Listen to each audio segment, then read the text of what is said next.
You're listening to TGI Sports Talk with your host, Keith Angle, on Northeast Streaming Sports. Hey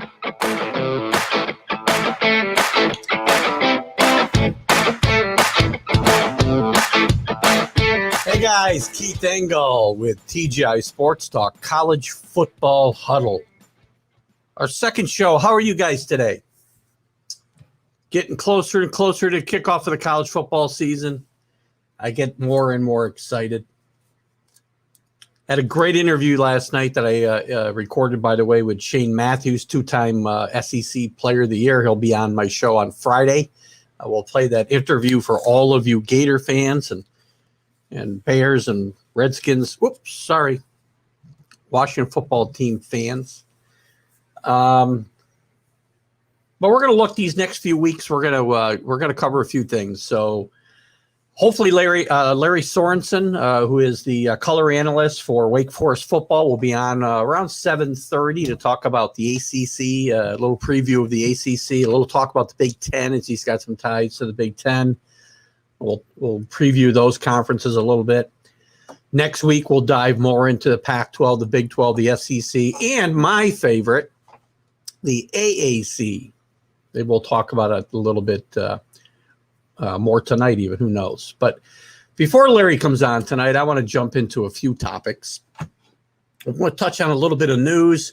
I would like to run down the Heisman candidates, the best Heisman candidates for all 25 of the top 25 teams in the AP poll.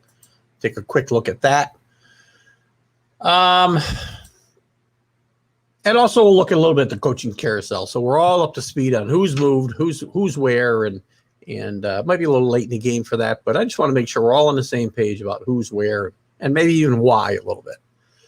So a couple things in the news today. The NCAA is investigating the Nebraska Cornhuskers for violations and head coach Scott Frost, who's on a bit of a hot seat out there possibly anyway with a new AD.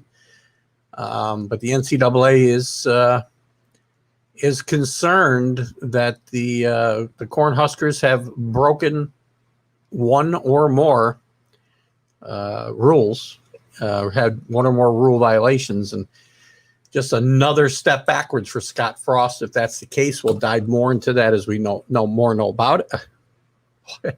Know more about it. Oh, gosh.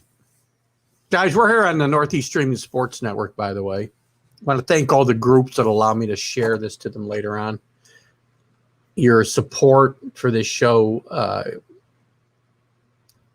moves me, so thank you for that. The Big 12 announced that if teams have less than enough active players to participate, that will lead to forfeits. No surprise there.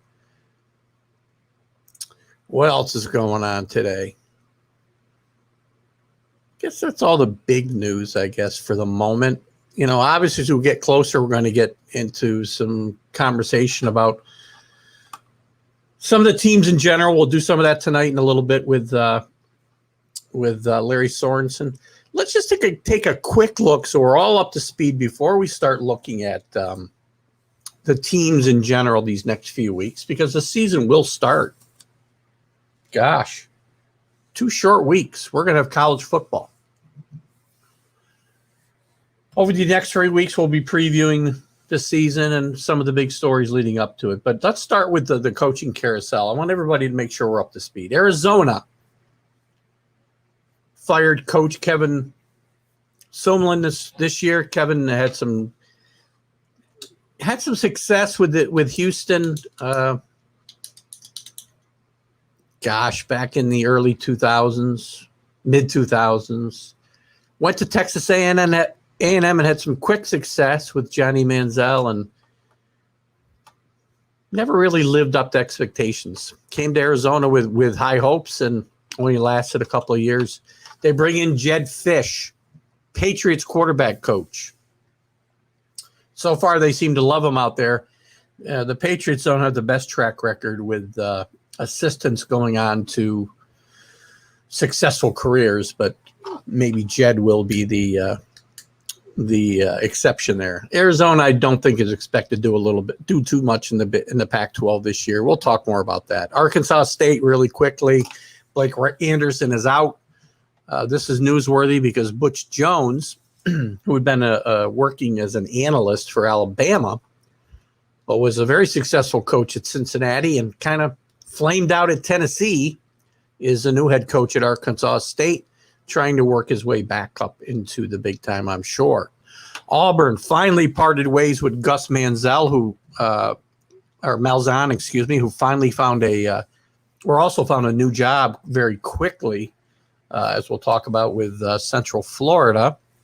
They hired Brian Harsin from Boise State. Boise State head coaches, that's a great job out there.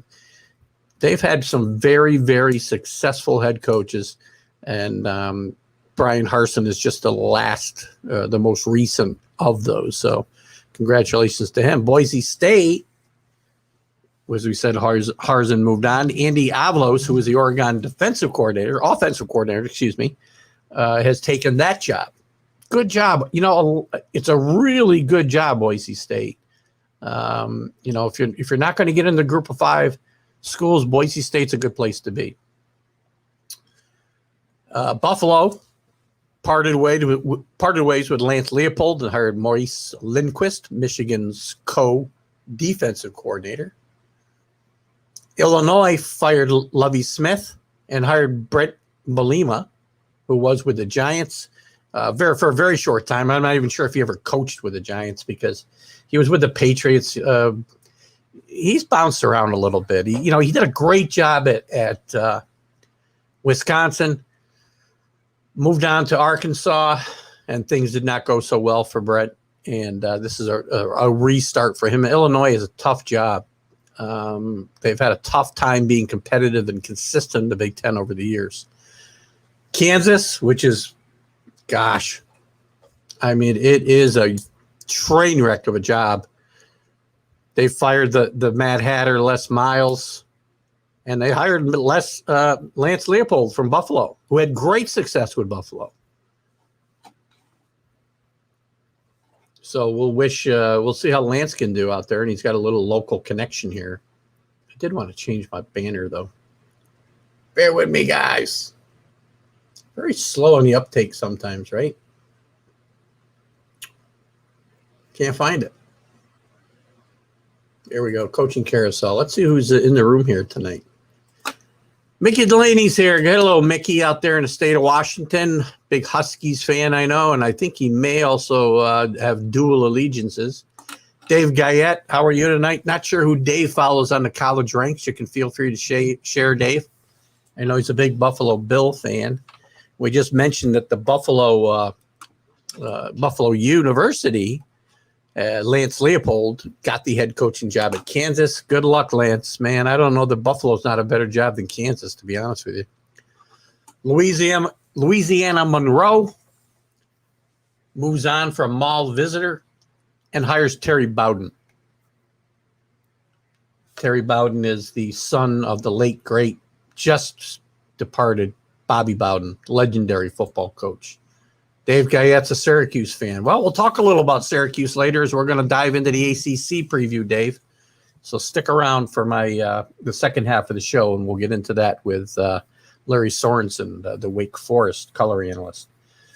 Anyway, Terry Bowden had coached at Auburn, had really good success, kind of got chased out by the boosters. A lot of odd stuff going on around the program at that time, but Terry's back. I believe Terry was also coaching at most recently he was with Clemson. So we'll see how that goes. Marshall fires Doc Holliday, who'd been there for many, many years and been very, very successful. And I think that was a mutual parting of the ways more than a firing. And Charles Huff, Alabama running back coach, was hired there. Frank Zolich steps down at Ohio, putting Ohio University on the map after doing a really good job replacing Tom Osborne at Nebraska. I think Frank Zolich, I don't think people really appreciate the job that Frank Zolich did at Nebraska. till they saw what was going to happen after he left. He had a tough job replacing a legend in Tom Osborne, but things went all to hell when he left. And, you know, they've had it's been a sinkhole since. Between Frank Solich leaving and them moving to the Big Ten, been a disaster for Nebraska the last decade. South Alabama fires Steve Campbell. They hired Kane Womack, Indiana defensive coordinator. Indiana with a great year last year, and it's a good time for assistants to capitalize on a year like that. Mickey does like both teams in Washington, so he doesn't have a rooting interest in the Apple Cup, apparently. South Carolina hires Will Muschamp. I'm sorry, gets rid of Will Muschamp, who now, by the way, is part of the Alabama staff, and hires Shane Beamer. Shane was the Oklahoma assistant head coach, and he is a son of another legendary head coach, Frank Beamer from Virginia Tech. Southern Miss moved on from Jay Hobson, hired Will Hall, Tulane offensive coordinator. Tulane's had some really good offenses these last few years, so great move there for Southern Miss.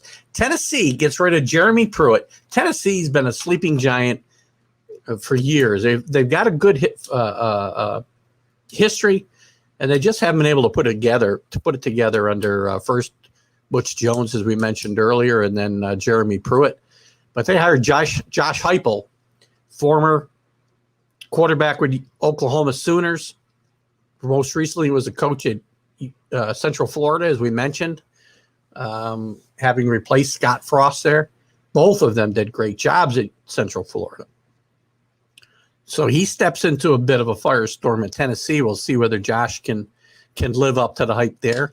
In a move that really kind of surprised me, but I think is going to be really good for the Texas Longhorns. They moved on from Tom Herman, and they hired Steve Sarkisian, who's had a star-crossed career, had a really good run with Washington Huskies, as Mickey Delaney is probably aware. He had some really good teams there. Not national championship caliber teams, but good teams. Moved on to USC, and things flamed out for him there. He had some personal problems, and which by all accounts he's overcome, and good for him for that. He spent the last 3 years as Alabama's offensive coordinator and kind of Nick Saban's right-hand man. He took over for Lane Kiffin when Lane Kiffin moved on.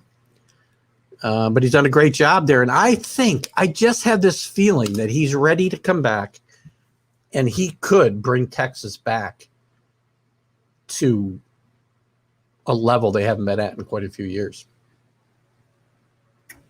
UCF, as we mentioned, Josh Heupel left to go to Tennessee. They hired Gus Malzahn, former Auburn head coach. Gus is a good offensive mind and just couldn't get over the hump at Auburn. Expectations are really high and sometimes probably blown out of proportion there. But this might be a good landing spot for Gus Malzahn.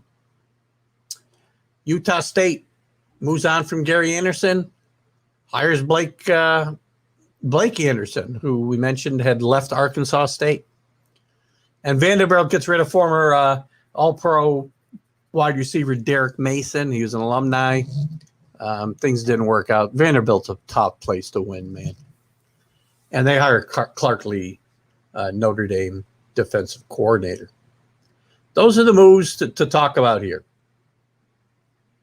We'll be talking more about some of those head coaching changes as we preview some of the conferences over the next few weeks. As I said, tonight we hope to jump into the ACC and the Big Ten a little bit with Lary Sorensen, as I said, color analyst with the Wake Forest Demon Deacons in the ACC, and we'll talk about all things ACC. And he's got some ties to Michigan.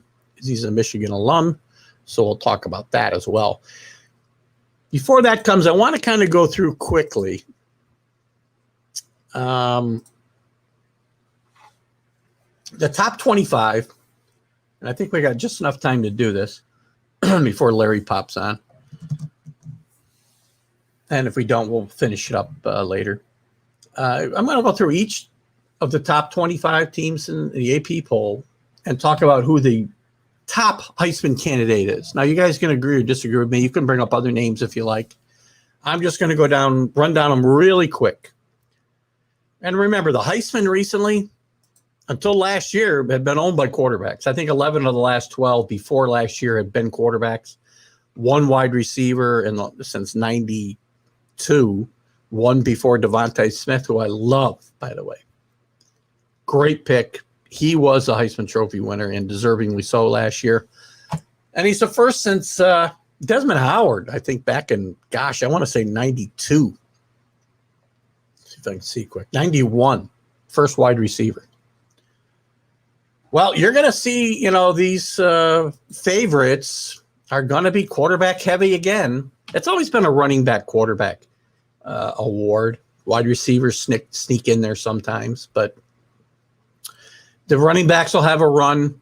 But the game's changed a lot. I don't think the running backs are going to – they may not win for quite a while. It may be wide receivers and quarterbacks going forward for some time. Hard to say. These things are cyclical. And we'll see what happens. But let's start with the Alabama Crimson Tide. Quarterback Bryce Young, who's got huge shoes to fill in Mac Jones. He'll be their best chance to win a Heisman Trophy. The problem is a lot of the offense is gone, too. Besides Mac Jones, Devontae Smith and Jalen Waddle left. But Nick Saban's done a really good job of filling this position with really good, talented Heisman Trophy worthy players recently. Jalen Hurts, Tua, and now Mac Jones. And the next one will be Bryce Young, at least the next potential candidate. He will be the starter by all accounts. In Oklahoma, Spencer Rattler, who's got a year starting under his belt now, and he had his ups and downs last year. He got off to a really poor start, but he did finish with 28 touchdowns. And he also led he led the NCAA in touchdowns over 25 yards. So he'll be the best chance for Oklahoma. He had a chance to mature. He's got some more weapons in Mike Woods, who transferred from Arkansas, and freshman Mario Williams. So Shane Rattler, watched him on QB1 when that Netflix show, I think it might have been the last season they had before COVID. It's a really good show. If you haven't caught QB1, it follows high school quarterbacks in their senior years. And as they're choosing their colleges and playing games and whatnot, it's a great, great, great series on Netflix. Not sure when there'll be a new season. Or if there'll be a new season, but there are 3 in the books that were really fun, and you'll recognize some of the quarterbacks that were followed. The Clemson Tigers, it's going to be DJ, I'll never say his name right, Uiagalelei. Played one big game last year, replacing Tyler Lawrence. He's got some, again, big shoes to fill in. Trevor Lawrence, Deshaun Watson before him, and even Tajay Boyd. So good luck to DJ. He did play well in very limited action last year. So we'll see. Ohio State, they're probably a wide receiver is probably their best candidate in Chris Olave. And Garrett Wilson could possibly jump in there himself for the Buckeyes. But this is going to be a team in transition. They're in the top 4, but this is a team in transition because the quarterback position's in flux.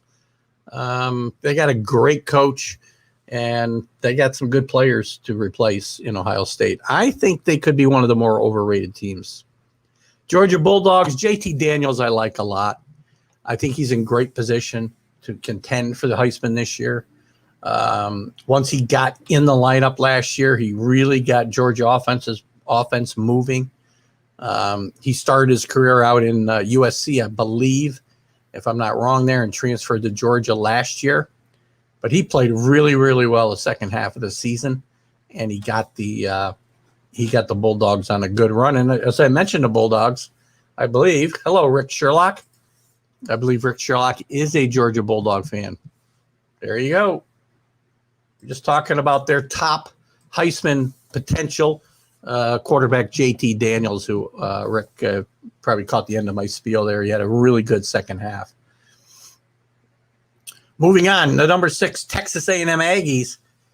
Isaiah Spiller, the running back, is probably their number one guy. Kellen Mond had moved on. He's going to the NFL. Again, to Rick Sherlock's Minnesota Vikings, interestingly enough.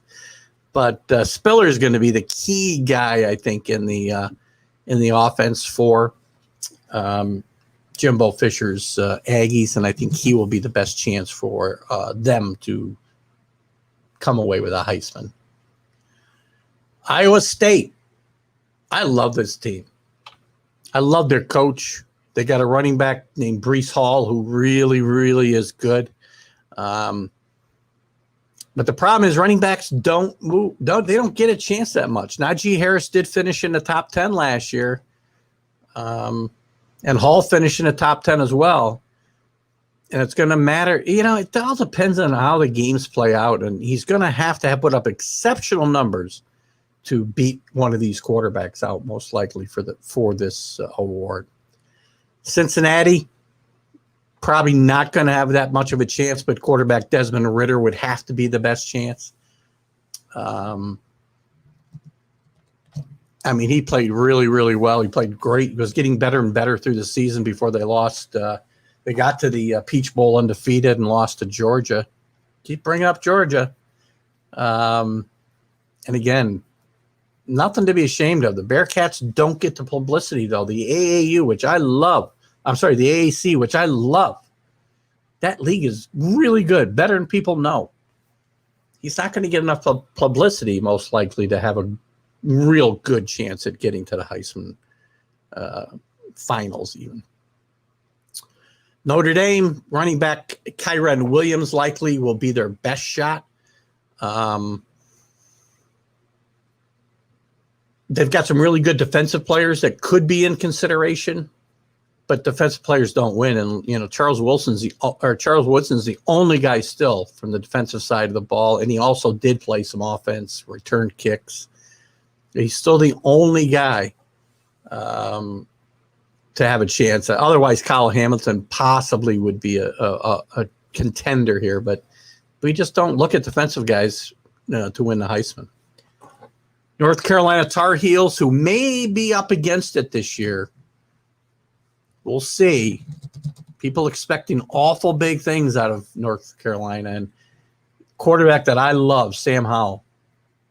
And if the Patriots hadn't drafted a quarterback last year, Sam Howell would have been the guy I hope they targeted coming out of this draft, if he comes out. He had a tremendous year last year as a sophomore, and he can do it with his legs. He can do it with his arms, and he led the Tar Heels to some really good wins. They had a couple really bad losses too, which will count against him big time if that happens again this year. The Oregon Ducks, their best chance is probably going to be a defensive player, as little chance as they have in Kayvon Thibodeau. Really good player. Exciting defensive end, and he's an NFL. You know, he's probably got a chance to be the number 1 overall pick in the draft next year, depending on who's picking, of course. But he's got that type of talent, and he's a key to that Oregon defense. Wisconsin, back to the running backs, Jalen Berger. Their quarterback last year, you know, was really hot and cold. I mean, he's not going to be a contender for this, Graham Mertz, but Berger, who was a true freshman last year, really got this team. I mean, Wisconsin struggled as it was, but whatever success they had was due in large part to Jalen Berger, and whatever success they have this year, and people expect them to rebound, will be because of Jalen Berger. The Florida Gators, another quarterback filling big shoes in graduated Kyle Trask. The quarterback will be Emory Jones. He'll most likely have the best shot. But the problem is they didn't just lose Trask. They also lost his number 1 threat in Kyle Pitts, who may be the most impactful player to come out of the draft last year. The team I follow most closely, the Miami Hurricanes. For the second year in a row, De'Aaron King will be their best bet. He's coming back. He's a 6-year senior. He got an opportunity to come back another year because of the COVID stipulations where you did not have to count a year of eligibility last year if you decided to do that.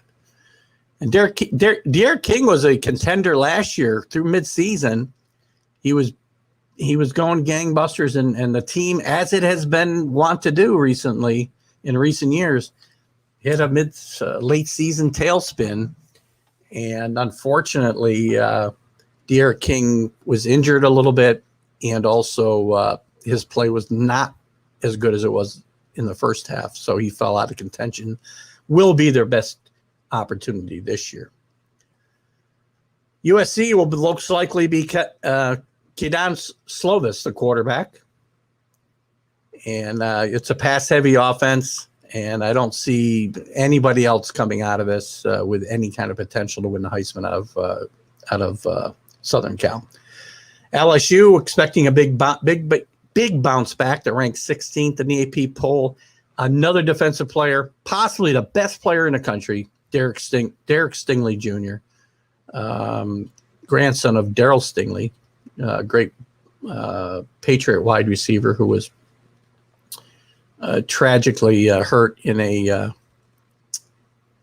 horrible collision with Jack Tatum back in the 70s. Wasn't fun to watch, but and I do believe Derek Stingley's father played football here for the Albany Firebirds back in the 90s. Moving on to Indiana, another surprise last year and still expected to do well this year. Michael Penix Jr., the quarterback. Penix got hurt late last year, but before doing that, he led the Indiana to a really, really strong record with only one loss to Ohio State. Threw for 14 touchdowns before he got hurt. Really hurt Indiana when he went down, and he is supposedly healthy and could put himself in contention for that award this year. Not counting on that. Iowa Hawkeyes, probably not going to get much consideration, but Tyler Goodson would be their best bet, most likely. Running back. Iowa does run the ball, kind of old school under Kirk Ferentz, and Tyler Goodson will probably be their best bet. Penn State, Ohio, a wide receiver again, and Jahan Dotson would probably be their best candidate. Penn State looking to make a big bounce back after just probably their worst season, and probably before Joe Paterno was the head coach there. But Dotson had a pretty good year last year with 880 some yards receiving and 8 touchdowns in just 9 games. He got a new offensive coordinator this year, and big things are expected of him. And if Penn State's going to succeed, it'll probably be in great part to him. Washington Huskies, Mickey Delaney, offensive lineman Jackson Kirkland. Interesting. You don't see Heisman. Yeah, I guess you got to pretend that Heisman can win, or I'm sorry, offensive lineman can win a Heisman, as it's probably not likely to happen, but he would be probably their best bet. Texas Longhorns running back Bijan Robinson, most likely. He's a sophomore, and he dazzled as a freshman last year, and he would most likely be their best bet. And Steve Sarkisian will really be beneficial to him. And we'll wrap it up quickly as I see Larry is ready to join us. We'll wrap it up quickly with Coastal Carolina. Grayson McCall, if they were going to have a candidate, it's going to be Grayson McCall. It's unlikely that he'll get a chance. The Raging Cajuns from Louisiana, again, their quarterback, Levi Lewis, would be their best bet. Not going to get a chance, most likely. Same with Utah and Charlie Brewer. And lastly, Arizona State, who we'll talk about in the coming weeks when we start doing the Pac-12 rundown. Their quarterback, Jaden Daniels, is a really good player. Big things were expected of Arizona State this year, but things are in disarray out there. And I'm a little shocked to see what's going on out there with, given the fact that For some reason, the coach is escaping me. I'm having my Prevagen moment of the night. Herm Edwards. I'm a little surprised these things are happening with Herm Edwards out there, but they are in disarray. I think four assistant coaches now have been replaced since the NCAA investigation started. So with any event, I want to bring in someone I hope will be a contributor often to our show, and Lary Sorensen, who is the color analyst for the Wake Forest Demon Deacons. Welcome, Lary. Keith, how are you doing tonight? I am doing fabulous. How are you? Doing outstanding. Was at practice this morning, so it's getting to feel like football mode and ready to go. It feels like we're only a couple of weeks away from the start of real games being played. I think I don't think there's any really big games that first weekend, but I know we're going to talk about the ACC preview here, and I know the week after that there's a really big game for an ACC team, which we'll touch on in a second.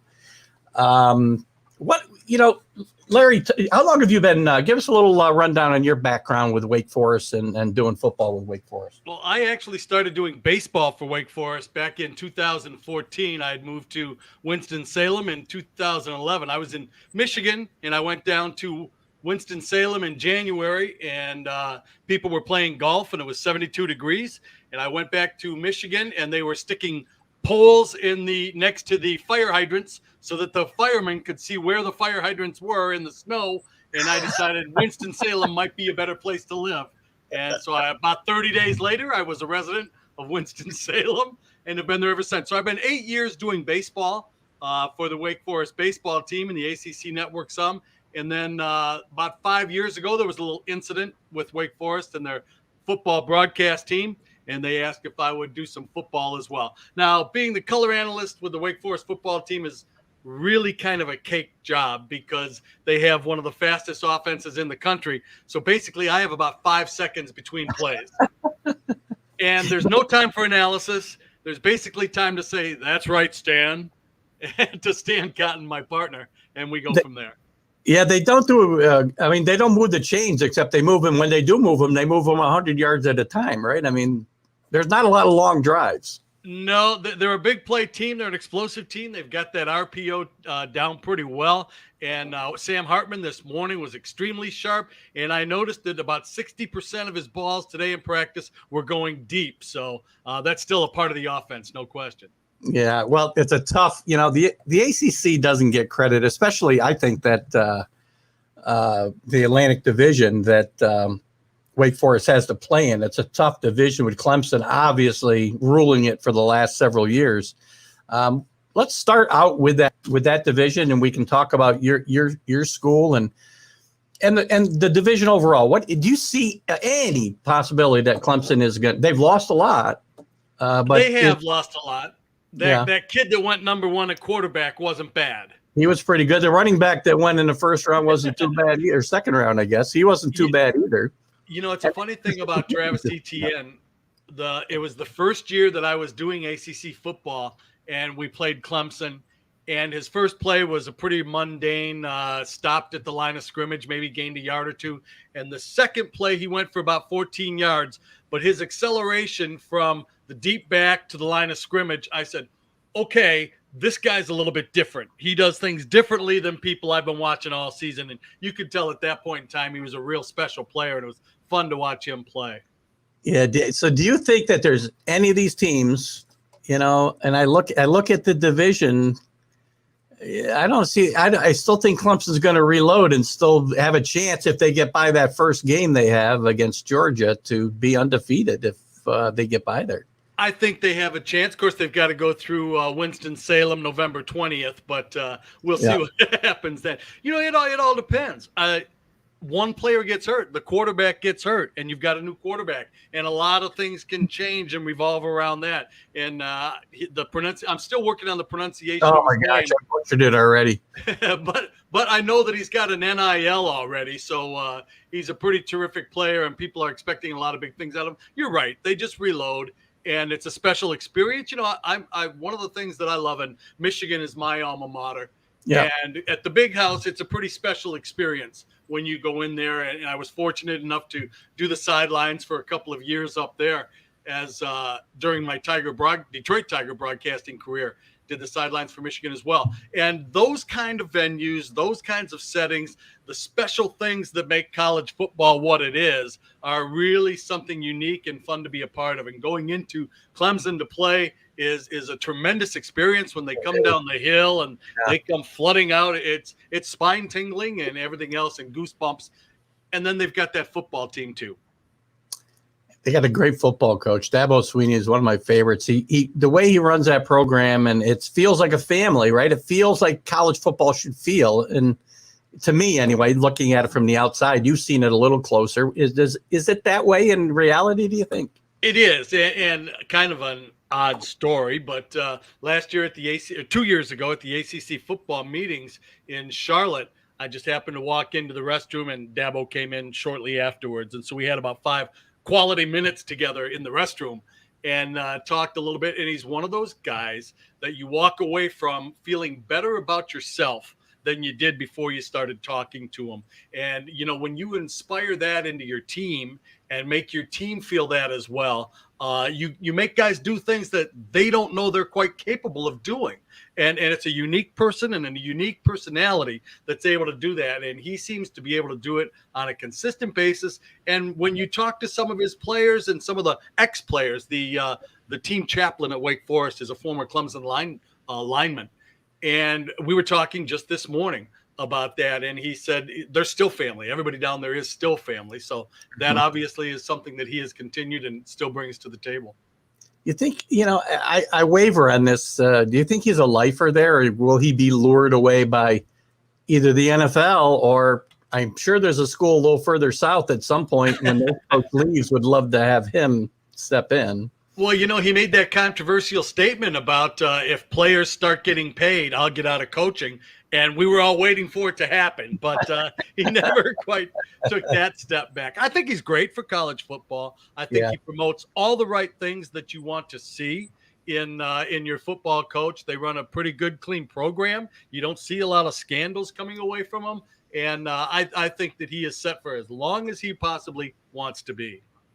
What do you think? I mean, as far as other teams in the Atlantic, is there a team that you can see surprising us? I mean, Wake Forest, again, with that prolific offense, they've had some good years here and there, but they're not the, you know, year in, year out powerhouse. Who do you see maybe making a move this year to the upper part of that? Well, although I will add, Wake Forest has been to 5 bowl games in a row, which is a pretty significant streak, and really they were supposed to have 20 out of 22 starters coming back, but 3 players have gone down already, and 2 of them were starters. But they'll still be solid, and any given day, any team gets hot, and they can surprise you. And Sam Hartman can sling the ball around. So, yes, they are upset capable. It's in Winston-Salem this year. I don't think you can discount that. I think Florida State is going to have a better year this year. I think that they always have a great amount of talent, but they also seem to have finicky talent that needs to really be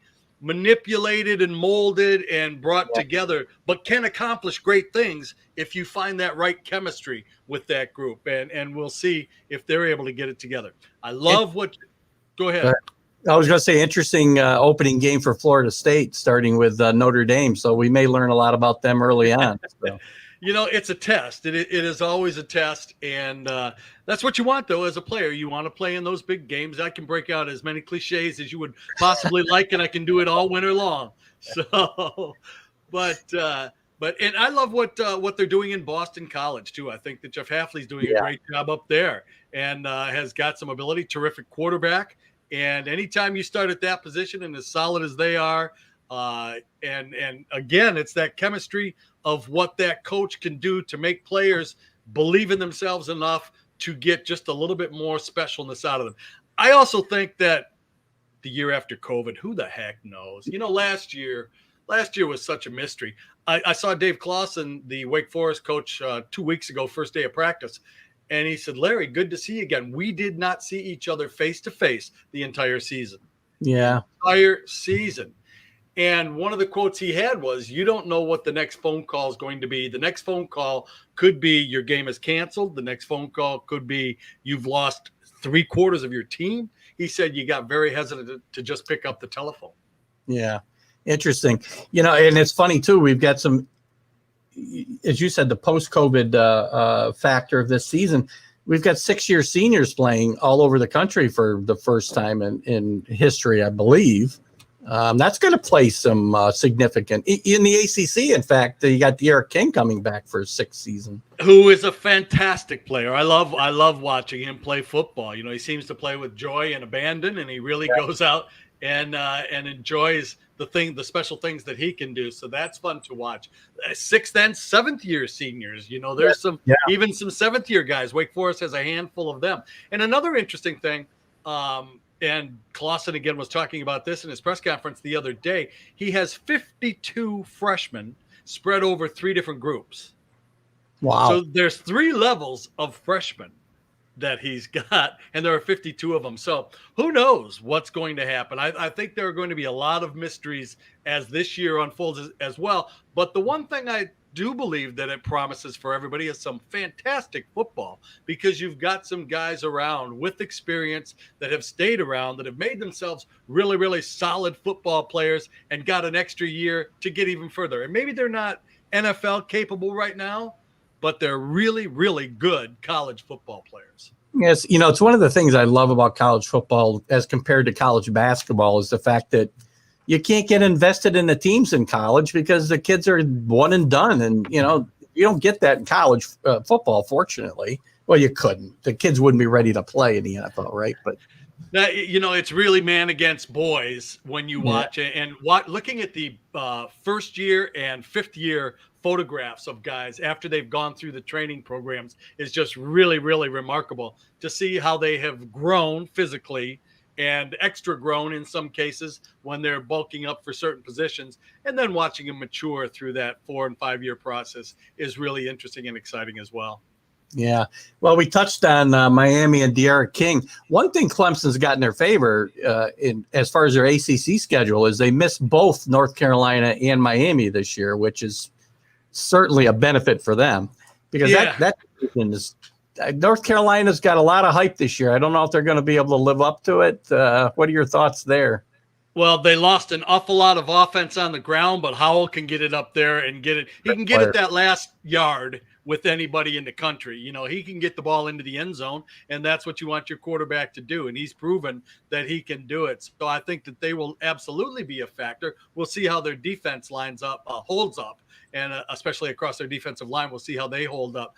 But offensively, I look for them to be pretty good again, although they lost a couple of outstanding running backs. Oh, gosh. I think the steal, not to talk about the NFL too long, but I thought one of the steals of the NFL draft was Michael Carter going in the 4th round how does he fall to the 4th round? He's a great player, I think. I will say that the scouts know more than we do, and they've got more information. And I learned early on in my baseball career that I used to ride into the ballpark sometimes with Randy Smith, the general manager of the Detroit Tigers, who were losing 100 games a year. But that half hour in the car with him, I realized how entirely inadequate I was with the information I had in my hand. And I thought as a broadcaster, I was really doing my homework and really up to date.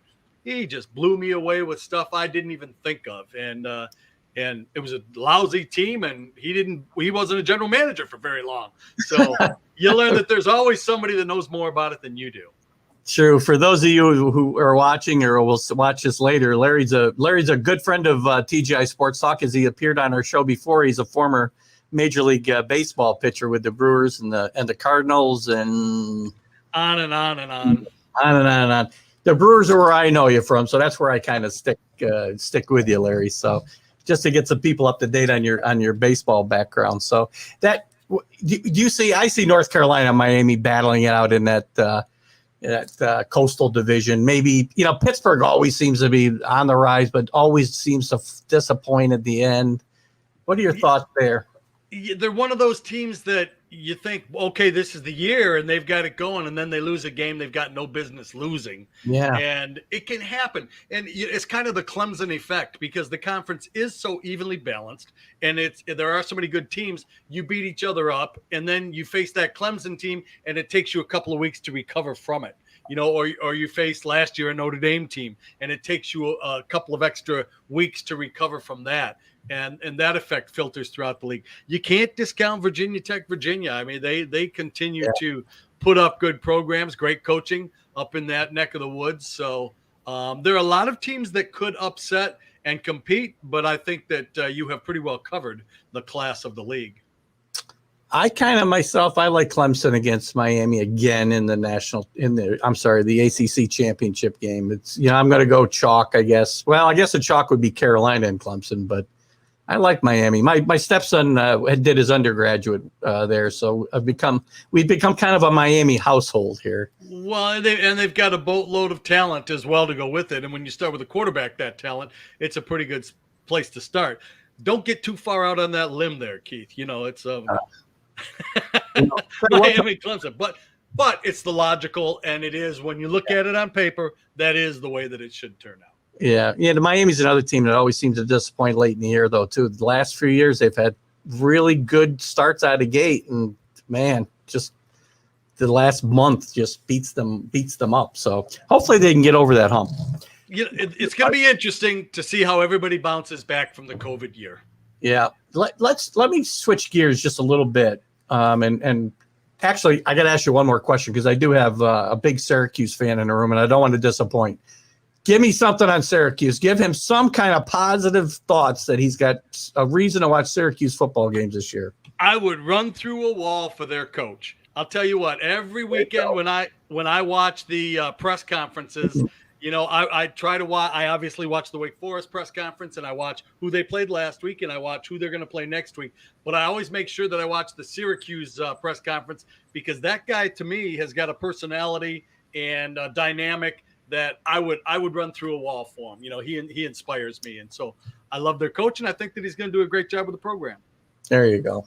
There you go, Dave Guyette. There's your positive Syracuse message of the day. I'm going to switch gears to realignment a little bit, and I know Rick's talking about the SEC here. Give me your thoughts on this whole. I know you're an ACC guy, and we're going to talk about the Big Ten maybe a little bit, but just the whole realignment thing. Where do you stand on that? I mean, I am not a big fan of what's going on here in college football. I wasn't a big fan of it in 2012. And I just feel like we lose some of these regional rivalries, and I know they want to be a national sport, but college football is built on regional rivalries and conference rivalries, and a lot of them are going by the wayside. What are your thoughts, Larry? I'm a traditionalist. I am very much a traditionalist. I grew up in the Detroit area, and as I mentioned before, went to the University of Michigan. So to me, it's still Michigan and Ohio State, is as great a rivalry as there is. And I remember everything that was involved with the Bo Schembechler and Woody Hayes days. And to me, that was what defined college football for me. Now, I understand times change as well. I understand that there's more computing power in this little thing in my hand than what landed a space module on the moon.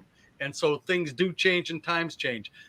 I think, though, that for the good of the game, we have got to stay with some of those basics and some of those traditions. And instead of trying to invent new rivalries, let's fix the ones that are a little bit broken, but let's try to build on the good things that the sport has built up through the course of the ages and try to emphasize those points. So I'm not a big fan of it.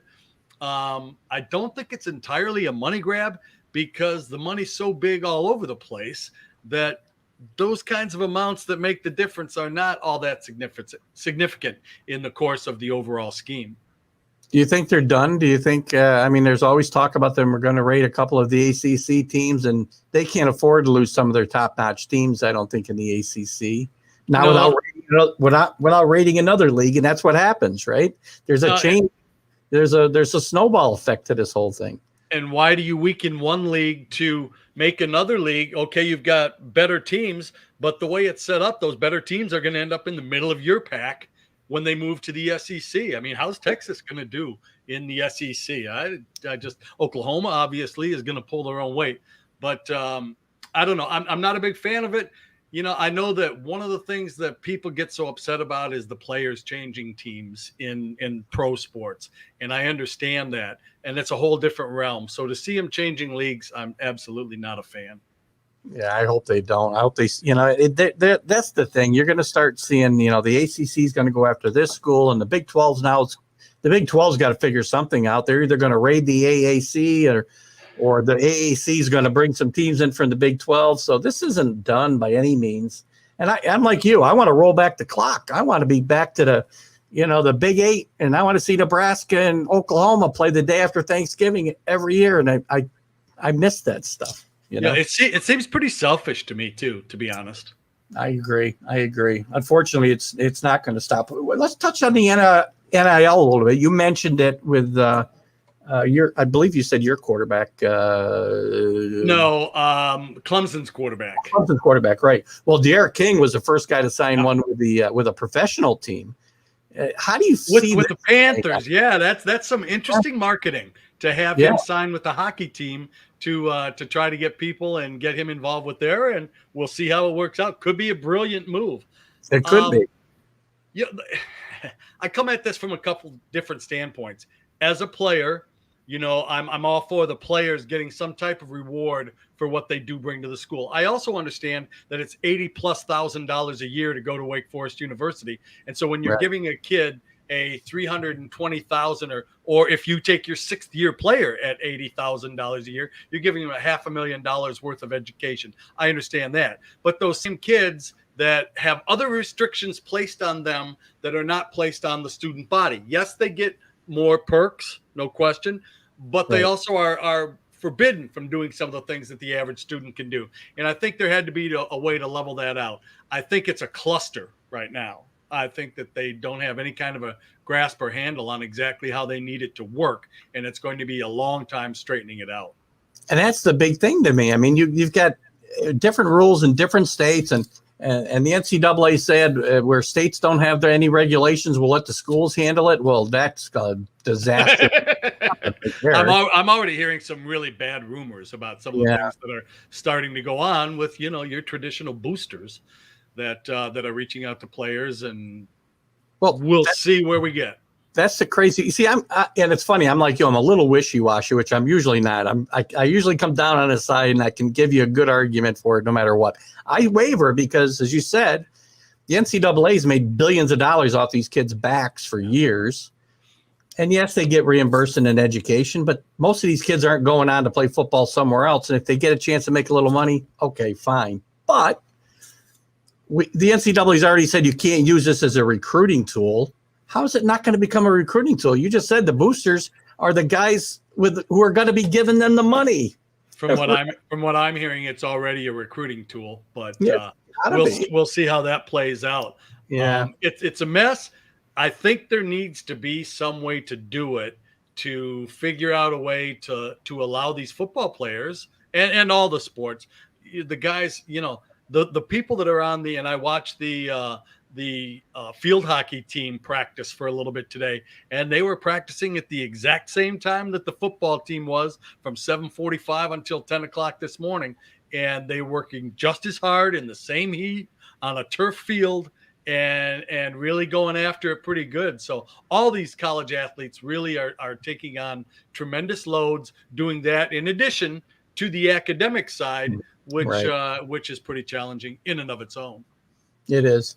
I know we don't have a lot of time left, and I don't want to keep you a lot longer. If you want to touch on the Big Ten, we can do it, or we can kind of do it maybe next week if you want to pop in, because I know you got your ties to Michigan, and I want to talk to you about the Big Ten and your coach. We don't have to do it tonight, though. If you got to run, we're at 7:53. We can certainly do it next week if you're available to do it then. Yeah, I should be around. Going to take a little bit of a vacation this weekend, put the boat out on the lake. Awesome. Coincidentally, the lake where Dabo keeps his boat. So if I run into him over the weekend, I'll let you know next week. Tell him I said, hey, if he wants to get a sports talk, I'll find some time for him. I'm sure I can. Oh, so you're gonna bump me for Dabo Sweeney? Is that what you're telling me? Larry, you're a good friend of the show. You don't get bumped. We'll find somebody else to bump. Don't worry about that. But so, to get ready for the grind of the football season, take a couple of days off, and we'll see you next week. Awesome. That's great. Thanks for coming in tonight, Larry. We'll talk to you again soon. My pleasure. Have a great weekend. Okay. Bye-bye. Larry Sorensen, good friend of the show. We had him on our Friday interview show when we talked to him about his baseball career. And that's when I found out in doing some research that Larry was doing the football for Wake Forest, and I thought he'd be a natural to be be a contributor to our show, the College Football Huddle here on TGI Sports Talk, and I'm glad he could come in today. Actually, I missed your I'll put up Rick's thing here. I wish I'd seen this when Larry was here, but we can talk about it quickly. Gambling's always an issue. Maybe there's less of a chance of a gambling scandal, Rick. I don't know with the NIL and these kids having some money in their pocket. To me, it's when the kids don't have the money in their pocket, when they're most vulnerable to these poachers who want them to throw a football game or skim some points on a football game for a few $1,000s. So I don't know. And if we're talking in the sense of the NIL, my bigger problem with gambling, I wager on games. I'm like half the country. But the leagues, the NCAA, the NFL, Major League Baseball, they're all in bed with FanDuels and the gambling sites. And I think the bigger scandal potential there is teams covering up injuries. We talked about a little bit, I think, on my Sunday show. Teams forever, Patriots, for instance, again, to get off the college for a second. But look at Nick Saban, probably is the same way. Not giving you a true injury report every week. That affects gambling lines. That affects the way people wager. And, you can manipulate things. If somebody is want to do that, you've got a way to kind of manipulate lines and put people in position to make money where other people aren't privileged to that information. And I just don't think it's healthy for these gambling sites to have the type of relationships they have with, especially college sports. It's not a good visual, and I think it's just, we don't need it. What else do we want to talk about tonight, Rick? What else you got? Your Georgia team, by the way, Rick. I'm going to talk real quick about Georgia Clemson. I think it's the marquee game of the first couple of weeks, obviously, of the season. I don't think either team, it's a huge game, but I don't think the loser of this game is in that bad a position when it comes to being in contention for a playoff spot, because, there's so much of the season left to go. Unless they get blown out, I think both these teams will stay in contention. But the team that wins, I think, really puts themselves in a great position to be in that playoff. And we'll be talking to Larry and some other football insiders throughout the year about, the playoff situation this year and then the expansion of it. So there's a lot of things that we're going to cover in this hour. And I may have to go to an hour and a half because there's so many stories. I wrote down some things I wanted to talk about tonight. I can't get to, 3 things in an hour. So I think we may go to an hour and a half. I'm assuming my wife doesn't pack all my stuff up and leave it in the driveway or something. But let's hope she doesn't do that. I love doing these shows. I love being with you guys. Rick is a regular contributor on my Sunday Stream of Consciousness show. And I hope you guys will check that out. This week, as I said, on Friday, I will have Shane Matthews, former probably not one of Rick's favorite players, former Florida Gators standout and 2-time SEC Player of the Year. Played in the NFL with the Bears and the then Redskins. I'll say it correctly, I hope. So we'll have an hour interview with Shane on Friday, and we'll have Sunday. We'll do a regular Stream of Consciousness show with. We're going to have some special guests on with a new show, which I'll do a promo for here later this week. A new show that'll be starting again on Northeast Streaming Sports Network, baseball centric. We'll talk about that. And I'll have my regular Sunday conversation with Mark Mancini from Mancini Sports, who promises me he'll be on video this week. So he'll be able to see your questions this time when you bring them up. And we will most likely focus on the professional football ranks. But this show, TGI Sports Talk College Football Huddle, I'm loving it, guys. We covered a lot of stuff tonight. We talked about some Heisman candidates from all the top 25 teams. Maybe somebody comes out of the smoke and mirrors and moves to the front of the pack that we didn't talk about today. We talked about all the coaching carousel moves from the offseason. Next week, we'll talk about some coaches that are in trouble, possibly. We'll be covering more of the Big Ten preview, the Pac-10 preview, and the Big 12, and we'll talk about the situation there with Texas and Oklahoma. We'll start talking games very shortly, guys, as we'll wrap it up tonight here on TGI Sports Talk College Football Huddle. I want to thank Lary Sorensen, and I want to thank all of you for watching tonight. Please like and share the show. Please comment. Hope you enjoyed it. We'll get into more meat and potatoes in the weeks to come. Keith Engel, TGI Sports Talk College Football Huddle, right here on the Northeast Streaming Sports Network. What I say?